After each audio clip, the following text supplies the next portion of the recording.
Zelda, one of the greatest, if not the greatest, gaming franchises of all time. When released in 1986, Nintendo unveiled a core influential staple upon the world. Now, while I'd love to talk about how influential and how it saved Nintendo, I'd rather talk about how cool the series and, talk about how I love it and talk about how I feel about the series. So I'm gonna, give off some of the reasons why I love this series. First, we'll start off with my favorite, being Wind Waker. And let's set the landscape for it. The entire world is flooded, and only small islands remained, made up of small little inhabitants that managed to survive the Great Flood. Within the first hour of the game, it's already setting up everything. I mean, it's already got you hooked. You're a young boy looking to go and save his sister with a group of pirates. Who doesn't want to do that? That's some One Piece level stuff right there. Okay? But it's like the reverse Ace. So, So he'd actually save Ace, and Ace wouldn't die. Well, his sister wouldn't die. Unlike Luffy, because he's a bum, and One Piece is actually quite mid. But anyways, this game by far has some of the best sea shanties, art styles, story, cast, everything that you would love about a video game. Just imagine the most beautiful art style, the most artistic, the most timeless art style. This is that game. This is that game. This is that game. Not only is it that game, the soundtrack is also that game. Just look up here. Well, I guess you wouldn't want to look, you would hear it. So let me go put on my headphones real quick so we can both listen to this. Just listen to these nice ass she shanties. Okay. Next game is Twilight Princess. Anything from the game. Aside from the pretty long opening, this game is just a masterpiece. It's a masterpiece, just like all the other Zelda's games. Masterpiece. Chef's kiss, honestly. The only thing that I would rate that's bad about it is that I wanted more. I just wish Nintendo gave us that sequel that we all know that we deserve. It features one of the best sidekicks and overall characters in the Zelda series, Midna.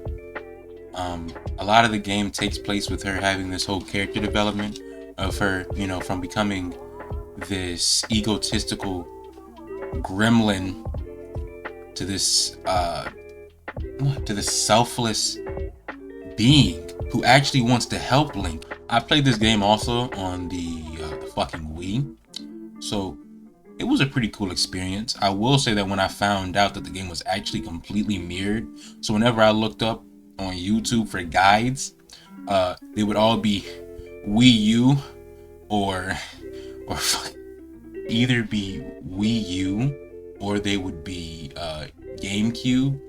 So they would all have left-handed swords, while I'm over here with a right-handed sword with everything mirrored. So I had to be specific with it, oh no, Wii. Okay, so that was pretty terrible. This game really is so great due to the combat, due to the characters such as the hero Shade, Midna, Zelda, the two bosses, baddies, Zant and Ganondorf, which I'll be honest, those are really the only characters I really care about. Because everybody else, don't get me wrong, they have their place and moment, but they really don't matter to the main theme of the story. Kind of like the little side group of those kids. They're cool, but overall they really didn't mean much to the story. Another reason why this game is so great is due to the dungeons. The dungeons are so great. Aside from that water temple that was in Lake Hylia, me and that thing can always run a fade together. I would love to fight that lake, that temple at any time. Anytime I am ready to fight that lake. I'm ready to fight that lake right there. I'm ready to fight him, okay? The ending to this game really just sums up how I feel, about this specific game, It's man, I really wish I had more of it because it's so good. Nintendo, why did you give us a fucking crossbow training game instead of an actual sequel that we would actually want? Instead, we have to wait another 5 or something years for another mainstay title. We didn't deserve it, man. We didn't deserve it. To be honest, this game right here is the most underrated. Now remember, with there being over like what, 12 Zelda games, think about this for a second. Which game is the most underrated? I'll give you a count. Count to 10.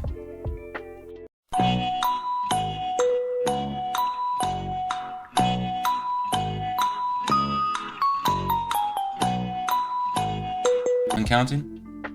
The Legend of Zelda: A Link Between Worlds.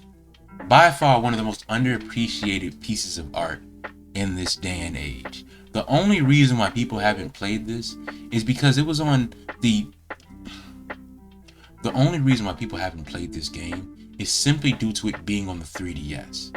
If Nintendo ported this masterpiece, it would by far be one of the most played Zelda games of all time, because this game quite literally has no flaws. You want to talk about a game having no flaws? This game quite literally has no flaws.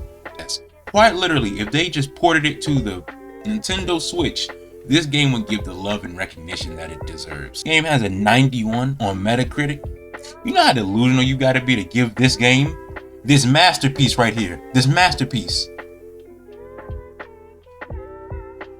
a 91? That doesn't make sense. This game is this game is up.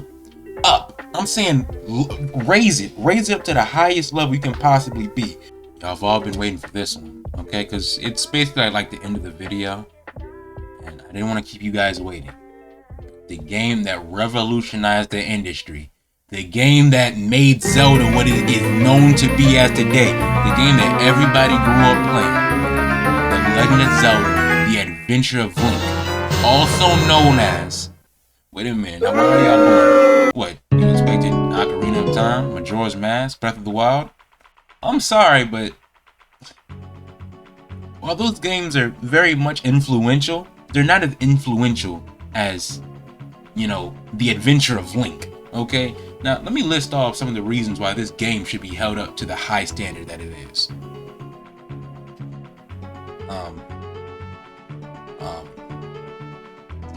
Link jumping.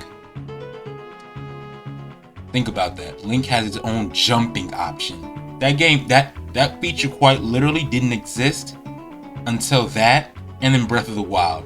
I'm just saying, that's like a 40-year time difference. But anyways, the soundtrack,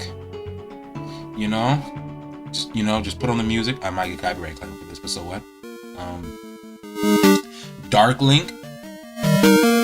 Think about it. They gave us Dark Link before Ocarina of Time. That just show you that the Ocarina of Time was just over here piggybacking off of The Adventure of Link. Okay? And that's about it. That's also like the end of the video as well. So, I hope you guys liked it.